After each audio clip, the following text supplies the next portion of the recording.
శుభోదయం ఫ్రెండ్స్. ఈరోజు దోసకాయ పప్పు చేస్తున్నా. పప్పు పొయ్యి మీద ఉడుకుతుంది. పప్పు సగం బడ ఉడికేసరికి ఈ పొట్టు తీసి చిన్న చిన్న ముక్కలు కట్ చేసి అందులో వేస్తాను. దాంతోపాటు కొంచెం చింతపండు కూడా వేస్తాను.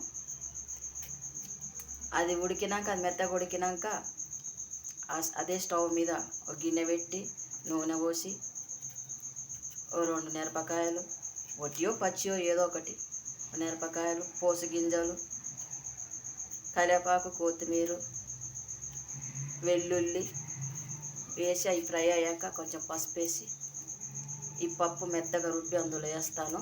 సరిపడ ఉప్పు కారం వేస్తా. కొంచెం మసిలినాక దించుతా. ఇది అన్నంలో కానీ, చపాతీలకు కానీ, పూరీలకు కానీ చాలా టేస్టీగా ఉంటుంది. మీరు